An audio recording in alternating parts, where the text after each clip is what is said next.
Hey guys, I'm wrthcrw, a professional Apex Legends coach who's worked with over 500 students across all skill tiers, both casual and professional. In today's video, I talk about fight hygiene. Fight hygiene is the fundamentals of making sure that you fight properly and fluidly, utilizing basic concepts such as movement, gunplay, and positioning to help you win fights. If you find yourself getting overwhelmed or panicking in the middle of a fight so you don't know what to do, that's an example of improper fight hygiene. If you guys enjoy the coaching content, be sure to subscribe and like the video, and if you want your own coaching session, be sure to check out the description below. Without further ado, let's go ahead and get into the video. I think that when I'm solo and I try to play, like, the difficulty is sometimes I feel like how I have been taught and how I know the game, you don't necessarily get that from random, so sometimes when I know there's a fight happening and I call to rotate to it, and then your randoms just sort of instantly melt. It's like, I can't do much there. Oh yeah. I understand. I backed off. So playing with Crow has been more like a way to, like, both of us get to work on our weaknesses while at least being in a group you have together. that like team synergy. Yeah, that makes sense. Yeah.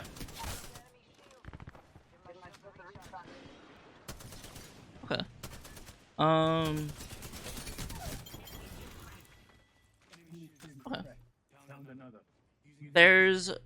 So I see mostly there's two things that I'm worried about. Okay. When I'm watching you fight here. Yeah. The number one thing here is mostly what I would call fighting hygiene. Okay. Mostly meaning how clean, comfortable, and like capable you feel like in these fights.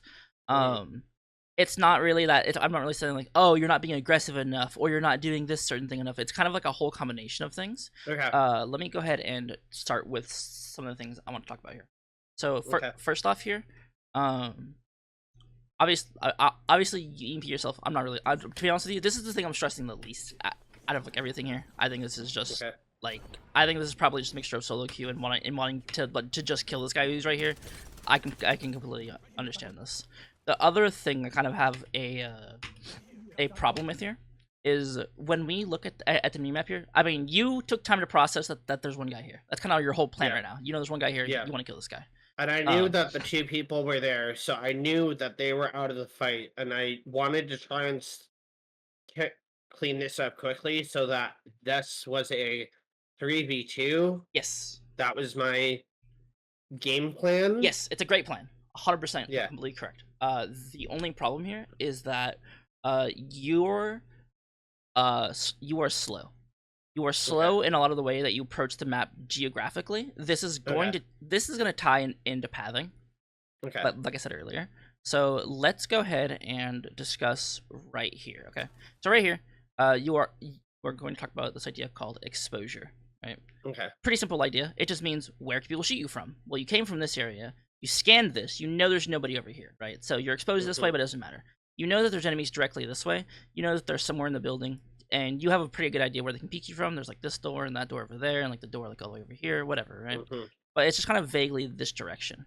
When you're placing yourself against objects and stuff like that, it's really important that we want to minimize our exposure at all times. Okay. Whether it be, this can just be a TLDR of play cover more, but it comes down to a lot more than just that. So right here, right, when we are peeking, right, I want to make sure that we are composite of two ideas. One, do you know what thresholds are? Have you heard this word at all? Semi know what it means. I have heard it from both. Well, mainly Psycho. Kai has not used that terminology before. She just throws mechanics a lot of the time. She doesn't quite know how to explain some of this exactly thing where it's like, okay, a threshold. So I kind of have an idea, but I don't have the full picture. No problem. Let me refresh you and fill in those puzzle pieces. So thresholds are, so if you have a piece of cover, right? It's by extension cover, but it's a lot more than just that, right? So if we have a box here, right? This is a rectangle. By extension here, right? Let's say that you are holding an angle out from your opponent right here, right? You're looking like this, and you know, and you know the opponent's like right here, right? Mm-hmm. Where are you putting your crosshair at? Like right here, right? Because you know the opponent's gonna peek here. They're gonna peek out into your crosshair. You're aiming at this, right? This is what I like to call first contact. It's a pretty self-explanatory idea, but first contact is always going to be centered around what I like to call the threshold. So, all this geometry always restricts where you can strafe, even if very small. So when we have cover, I want to extend these lines here about where the cover is, because this defines where thresholds are. Thresholds have a lot of properties about them, and we need to understand them very well. When we are playing a piece of cover like this threshold, it's important that we always, always, always confidently cross a threshold. We cannot half-ass going across the threshold. We have to confidently cross it all the way. Because let's flip this on its head. Now, we are this guy. We are the opponent, or we are the player behind the box, and we know somebody holding us out of the box, right? We don't want to just peek in 1v1 into their crosshair. That's bad fighting hygiene. That just means that you're going to walk into their crosshair. This is why it can be hard to fight a lot of people that have really strong angles against you, because you're doing all the aiming work for them. To make opponents less consistent, you have to require them to elicit aim skill. To me, sure, a good player is going to hit some crazy shots sometimes, right? But a good player, to me, more so focuses on the consistency that can be derived from those shots. Does that make sense? They're always going to hit the easy shots 100% of the time. They're not going to whiff. They're not going to mess up. They know how to play the fights. Boom, one clip. Boom, one clip. Boom, one clip. They hit all the easy things.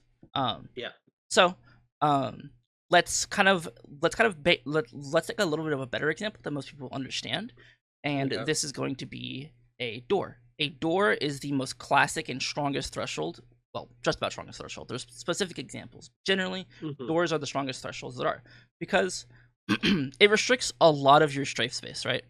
If let's say the door is blown up and there's just like the doorway, right?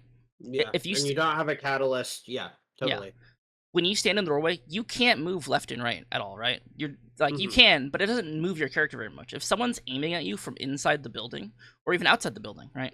No matter where you're coming from, if you're coming from inside to outside or outside to inside, all an opponent has to do is place their crosshair in the center of the doorway, and you do all the aiming for them, right?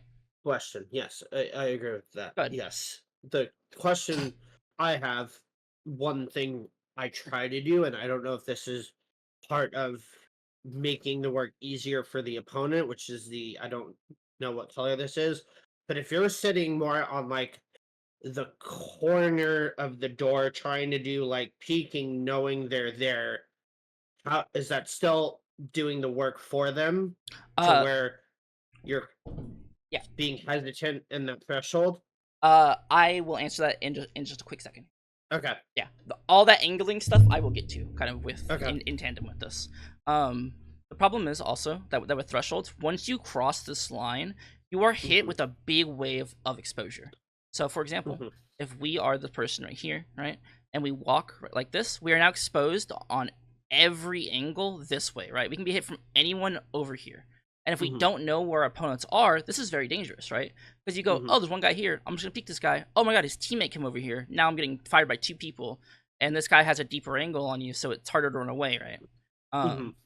And so when we don't know things, we have to be very careful about how we end up crossing these thresholds. The same thing's true for a building.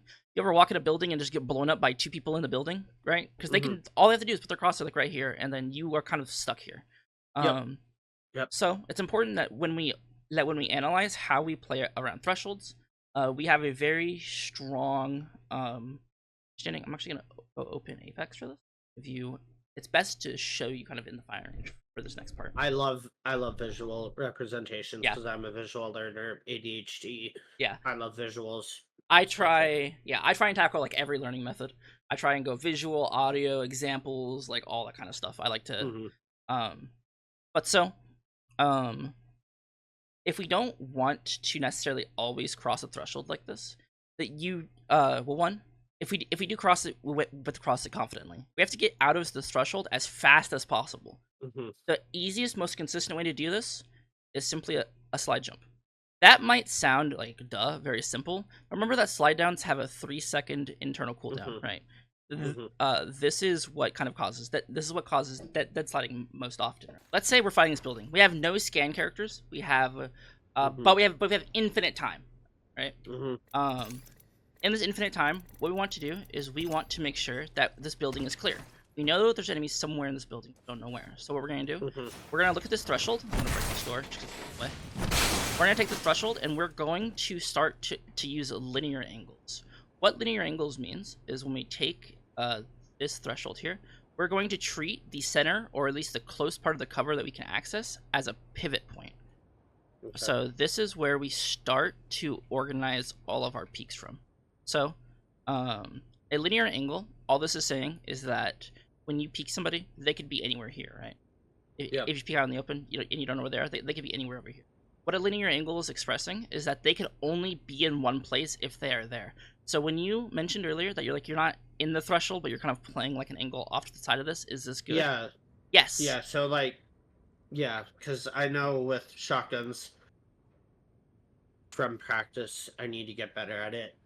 It's something you do. Yeah, it's like almost all crosshair placement. It's making it's not trying to hit a crazy flick. It's trying to minimize your crosshair as much as possible, so you can just go click and then you do 99 damage, right? Yep. So, we want to start with a linear angle to clear this part here. So let's kind of go in game and visualize this real quick. Go in game, and so here we're drawing a linear angle over here, right? We're going if there's somebody here, all we have to do is go, and then they die, right? That takes no aim at all. And we go, okay, well, there's nobody in this corner at all. We no longer have to worry about this corner. So now what we do is we treat this central pivot point right here, right? This is where we're pivoting from, and we kind of start to swerve in a semicircle. Let me go. Nobody here. Nobody here. Nobody here. Think about where an opponent's gonna appear on your screen. You're cleared answering one of the questions I was gonna ask next, but continue. Perfect. This left side here. We know there's nobody there. The only reason that somebody could come up there is the stairs. But even then, we've cut out all of this potential area that somebody could come to. Yeah. Right.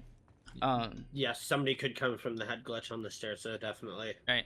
But if we have to aim at somebody that comes on our screen, where are we gonna have to aim? Right. We're probably gonna have to aim to the right because they're probably gonna move to the right like this, right? We're in control of the situation overall because we can peek, we can not peek. You know, they can't see me anymore. I'm holding the wall, whatever, right? But so this semicircle relationship is really important to make sure that you manage properly. This is, of course, like I mentioned, if you have infinite time. If zone's closing on you and people are spam nading you, you can't go like, guys, wait, hang on. SEAL Team 6, hang on. Let's make sure we got out of the building. You kind of just have to go like in the room. All right, like this, right? Yeah. But it's important that you do that slide jump into the room. So if someone shoots you, you're moving fast through the area. You want to minimize where you're coming from here. When you think about it, when you're slide jumping, your speed's going all over the place, right? You're really fast and you slow down, especially because you're MK. You can like tap strafe out of it and move your direction a lot more. Or even if you're not MK, you can always come in at an angle like this or something, right? You have a lot of options for where you can come through. It just has to be through the door, and we want out of this as fast as possible. So if you're pushing up to this building, it's important. Let's say we start here in the window. We go, okay, slide out here, slide jump here, run this here. Now I have my cooldown back. Now I slide jump in the building like this. We don't really. It can be good to slide jump up to the wall right here because this is cover, but we can't just instantly walk in. We have to slide jump in again. Neo said you told them about you stand a little bit more away from cover to sort of anchor that threshold instead of being right up against the wall. So you answered the question. Yeah, exactly. Because if we draw a line like this, because the threshold extends both ways, right? If we walk like this, we're exposing ourselves to the entire doorway. Anyone holding the door, so right here, anyone right here, anyone over here, anyone wherever can shoot us if we cross that for free like that, right? So if we do want to peek this, we don't always have to do this, depends, but we want to take it at a further angle like this so we can manage the aim. A really simple way to explain this is you have angle control. You don't have angle control. You're at an angle disadvantage. You're at an angle advantage. Things like that. Okay. So, let me go ahead and talk about what the hell does all that have to do with how you play this one situation.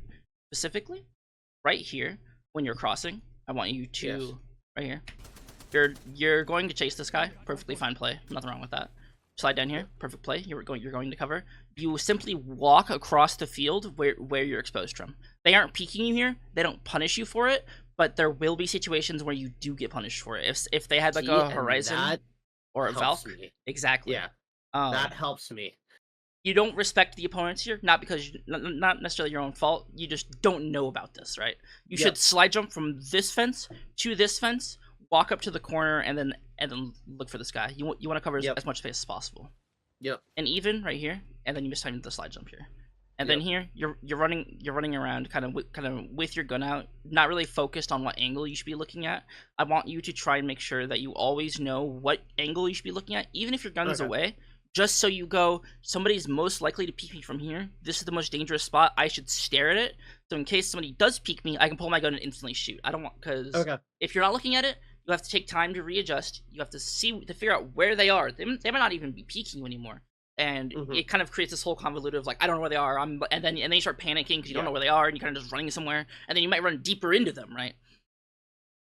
I wasn't feeling panicked here, but that definitely makes sense and something good to know. So yes, helpful information regardless. And so, especially when you're running in the open here, right? Because you're just kind of running around in the open, you actually create a linear angle for this guy, because this guy is playing the cover here. He knows you're not over here because he probably walked out here or saw something. He sees you here. He does a good chunk of damage to you here, and then you kind of you peek it without any regard to speed, without any regard to actually swinging this guy, things like that. The next thing here, I think at this point I was also trying to like I don't know, the audio's terrible. I know that there's specific characters where it feels like with me it just is worse than others, but I think that's everybody, especially Maggie's for me. I have like no audio on Maggie's, so I was trying to be like, okay, I didn't hear anything, so I was like, what? I saw that, so I was guessing, like, okay, somebody's going to be there. Somebody shot me from there. Now I understand there's a thresholds thing, so that's something I'm definitely going to be better and work on. Good. Okay. And then from here, I was like, all right, I know they're in here now. Now what's my play, knowing that these two are going to be doing whatever they do? What can I do to gain an advantage in this situation? But I agree, at that moment, I was lost and sort of not really paying attention to them. Yeah. So, let me criticize your grenade usage. What are you trying to achieve with this grenade use? Right here, I thought they were going to re-peak my randoms here, so I was trying to just negate them from going back to this point, and then my plan was to kind of go back up the zip line behind and sort of create like a distraction kill box here. Okay, yeah. When you're grenading like this, I always want you to aim for a specific point. You're kind of just throwing the grenade. You're like, take this, and you just kind of throw it at them. I want you to instead go, I'm throwing this grenade right here. I'm aiming for this specific spot. Especially when it comes to frag grenades.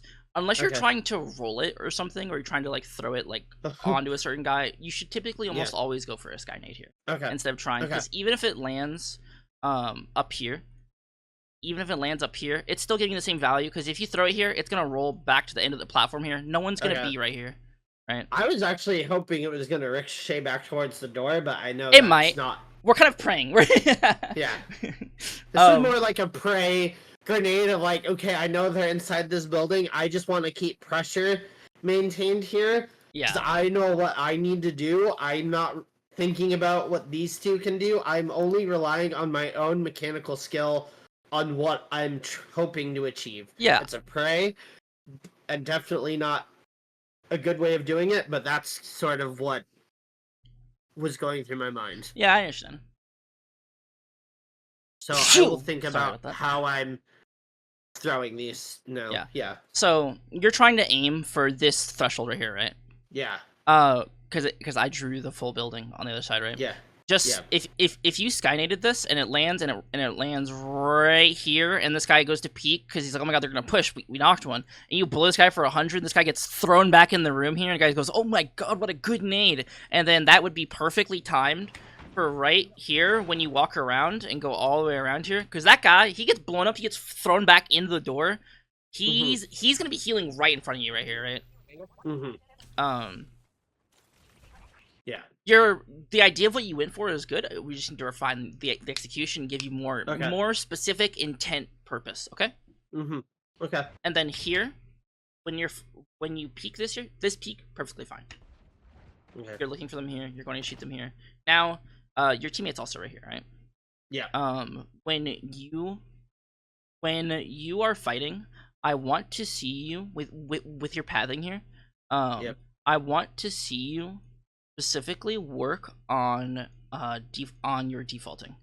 So you mostly play Bang, right? And right now you're playing Crypto. Yeah, right now mostly Bang for the last 2 seasons, but the crypto buffs to me and Carl were like, all right, it's felt like by having Vantage Crypto, you're benefiting from the buff, and you can set up in a way to still result in me being close enough to engage on the fight and him being able to use Vantage Sniper, creating sort of him on a faraway building with Vantage information. I'm in drone per se, calming what is going on around us, and then calming, okay, we're engaging on this specific individual. 3, 2, 1, go. Okay. The plan sounds solid. The only problem is, from you going to Bang, from you going to Crypto, Bang has so much interpersonal mobility where she can double time, smoke, bang all if they're in danger. With Crypto, you go, I've been downed. You just die, right? You can't do anything. I know. Yeah. I know. One of the core things I want to focus on with you here is when you play a character that doesn't have the backup utility, right? You don't have the second chance of getting out. Your second chance is you're playing a good spot, right? The risk of you swinging something should almost never be death. You shouldn't swing something and then die for it. You can take 180 damage. You can take 100 damage, whatever. Just shouldn't die. You should always be able to break the peak, be in control enough to where you can do that. If you're in a situation where you can't break the peak, you're probably not in a good like macro fighting spot anyway, right? Or you're going for a specific play in general. Generally, here when you're not playing a character that has that can't inherently do it, so you especially when you play a character like Watson, all of your grenade usage, all of your ability usage, everything you have is so much more critical here. And so when you're playing a character like Crypto, if your job is because you can kind of do two things at once. You can as Crypto, you can be on your drone and your body is in a place that's safe, right? So I want you to focus on your defaulting when you're taking these fights. Nobody on high ground right here. You take this, okay? Okay. Because this is a way safer peak. It stops them from just running up the stairs and being able to control you. Because if they ran up the stairs and kind of held this out from you guys, this would actually be kind of a hard fight to take now. Even as a 2v3, right? If something is given to you for free, I want you to always snatch it. Okay. And even if it's not free, it's worth fighting for, right? How I understand that, it's kind of like you want to just take their advantage away. You want to. They are using that piece of cover. You want to take that from them to provide them the inability to not have it, and you are basically saying, no, this is my space. Exactly. You're screwed. Okay. We don't want to win a fight based off of one variable. We want to win a fight because we have stacked everything against them, right? We want our fights to be clean. So when you're pathing here, when you're going from place to place, if you can, just take the high ground here for free. It takes very little. It takes very little time. Do you know why high ground is good? There's 7 reasons. Yes, I know why high ground is good. I might not know all reasons, but that's fine. I know sort of the general why high ground's good. Yes. Okay. The 2 main things I want to point out. 1, being on high ground gives you more info, and 2, it makes it easier to aim in 2 distinct ways. And that's really important to make sure that you always default taking it as one of these characters that doesn't have mobility. Because especially, is Apex your first competitive game? I would say actually probably. I tried Overwatch, it didn't go very well, and my first sort of dive into competitive FPS games was Apex, yes. Okay. So let's use the idea that there are 2 Pathfinders, okay? This is Pathfinder 1. He is 50 HP. Yep. This is Pathfinder 2. he is 200 HP, right? Mhm. Obviously, Pathfinder 2 is chasing Pathfinder 1, right? Mhm. In this chase, right? Let's say this Pathfinder 1 grapples forward like this. What is Pathfinder 2 going to do? Grapple forward like this, right? Yep. Pathfinder 1 is going to gain no distance and it's not going to get out of this fight at all, right? However, if Pathfinder 2 grapples first, so let's say Pathfinder 2 is like all the way over here, has to grapple in to get in here, what can Pathfinder 1 do now? Grapple away. Just grapple away. Right. Yep. This is a really important economy thing to understand with abilities. And it also very deeply applies on high ground as well. Because if Pathfinder 1 is on high ground, I draw a 1, I'm not gonna redraw the whole thing. And 2, right? If Pathfinder 2 has to grapple up to come fight you, as Pathfinder 1, you can grapple away, you can grapple to re-engage at a different angle, you can go for a little play with your grapple, right? You have more options. Pathfinder 2 has no options for the grapple. He has to get up here another way, so like take like a zip line up, but then that's inherently restrictive. There's a lot more things you can do, right? Yeah. Controlling space like this creates a really good ability economy for you in your favor. Again, I want that is something that I have voiced when towards the end of last season, Crow and I said, okay, hey, I don't know how to. We had a fight where we were in the back sort of end of Broken Moon.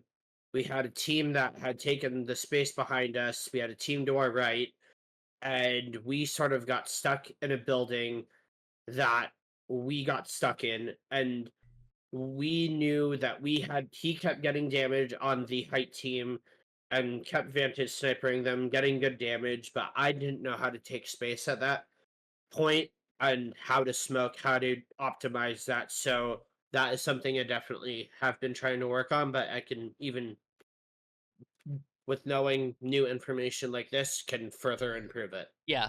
Let's imagine number 1 doesn't have any mobility, so you can't disengage with that, but you still force them to use mobility to come engage with you, right?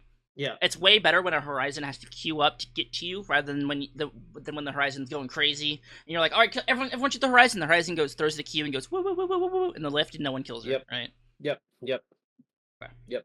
So, that's just about everything I want to break down in this fight. Yep. Any questions about anything in this fight? No, that's good with me. There's some questions I have macro-wise in the end game, but we can wait till we're at that point. Here, I definitely critique myself here that I could have held that threshold a little bit better instead of having my whole body exposed. I could have been closer to the left corner here. Yeah. And you're kind of just strafing out in the open here. And this guy, if this guy was decent, he would just beam the hell out of you. But but you got first shot. He just stood still. Like you're both just turreting each other, and you won the turret duel. Against a better player who actually swung the threshold, it'd be a lot harder for you to win that. Okay. But now you know about thresholds. You know. Yep. You know how to structure your fights around. Yep. Let's go ahead and to probably your next fight. So I know they're inside this building. I wanted to set up an EMP drone and sort of engage.